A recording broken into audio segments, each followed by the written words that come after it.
I don't know about you, but I think it's time for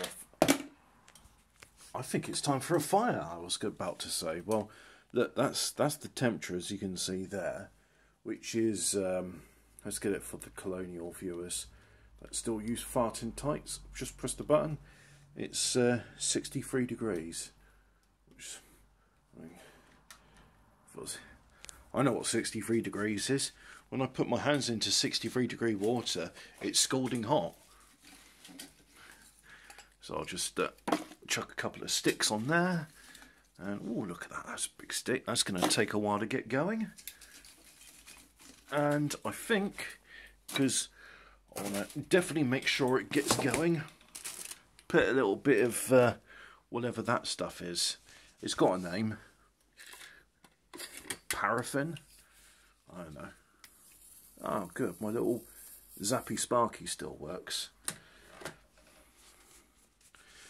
Right, fire's there. Thanks for watching. Bye now. God, it is cold. It was cold last night. Hey ho. I swept the chimney yesterday. I was very grateful that the birds haven't been too industrious, because normally they throw down lots and lots of kindling to try and build a nest, but this time I only had a little bit of stuff to pick out, and then that was it. It was done.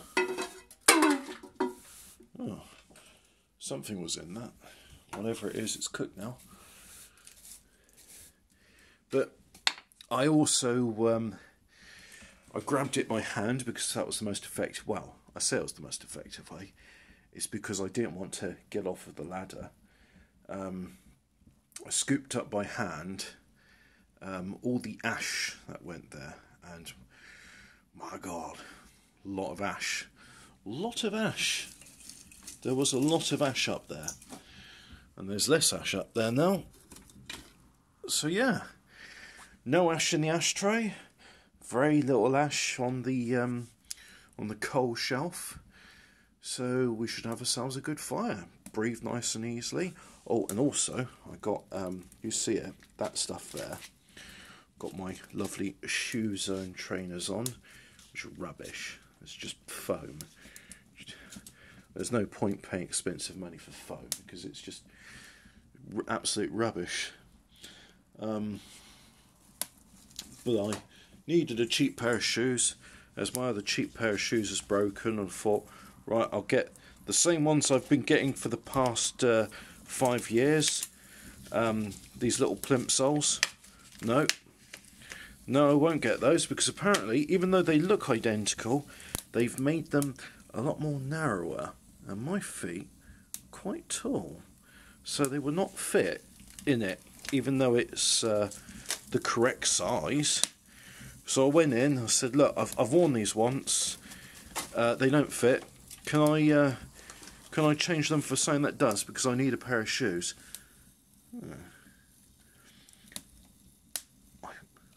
Why would you have a hole in the middle? I understand this is extruded, but a hole in the middle. Anyway, it's just, as you can see, bits of compressed sawdust. I assume the binder's quite fiery, so I'll put 2 of those in, and then maybe from that we can put some coals on it. We won't even have to bother with the log, but I think we're done, really. Oh, went to church yesterday, and I got in there early because my friend wanted to get there early too and say hello to everyone, but also he wanted us to get a good parking space, and I told him I wasn't bothered about that. I mean, after all, it's me that's driving. But anyway, did that, and the campanologists invited me up to see. I just wanted to see the belfry, but then it was like, right, hatch is closed, we're going to ring the bells now. I was like, oh, okay. It was quite fun watching them. I said it was, I couldn't quite figure out at first, but then after some observation of the, that's really annoying. After some observation of the, when the strings went up and then when the strings went down, I noticed that when it was up, bell sounds. When it's down, bell sounds. So much like a two-stroke engine, when the cylinder's up and the cylinder's down, it's both making well, you know, it sounds when it's up and it sounds when it's down. That's what I'm trying to say. And I found it a bit of an eye-opener and quite educational. In other words, I was just saying, look guys, I'm grateful you let me up here, and thanks. Despite that, wasn't the best sound. You get a much better sound of the bells when you're outside rather than in. Yeah.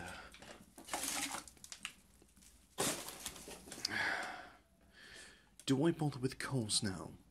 No. I'm not going to bother with coals now. I'm going to put a piece of wood on over here, like so. And I think that will do me, really. I'll just put some mubbish in there as well. Yep, put a bit more mubbish. I noticed when I was scooping all the ashes out, there was an unburnt crisp packet in there and a chocky bar wrapper. And I thought to myself, not everything gets, but some of it, I must just put it when it's very hot, just instantly gets sucked up when there's an updraft and just sort of stays there. Wasn't much creosote either. I just thought, I haven't done a good job of that. So I went back down to the section where I felt the creosote was biggest and gave it another scrub, and I was just like, a few little crumbs came out. I thought, well, that's it then. Mind you, when I get this fire going, I tend to have it quite hot, so I have it usually somewhere towards the upper end of this. There it says too hot, and this low part here is where you get into creosote territory. So, yeah. Main boiler makes a lot of creosote because it's usually starved of air. It's just a case of, it's got to be run all the time. So,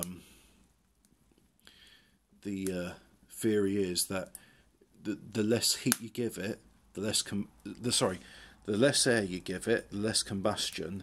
Therefore, the less combustion, the less fuel you're using, and that's probably correct. Anyway, look at those heat logs. They're called heat logs. But anyway, those sawdust logs, they're already going. So I think we'll close the door on that. And God, that looks scruffy, doesn't it? I'll have to, now they say you can use newspapers and water to clean the soot off of that, but I never bother buying a newspaper, so I'm probably just going to go and buy myself some more, God that's loud, some foaming soapy spray, whatever it is, they never tell you, and just chuck that, chuck it, spray it on the window and give it a rub down. Anyway, thanks for watching. God, this is a long one.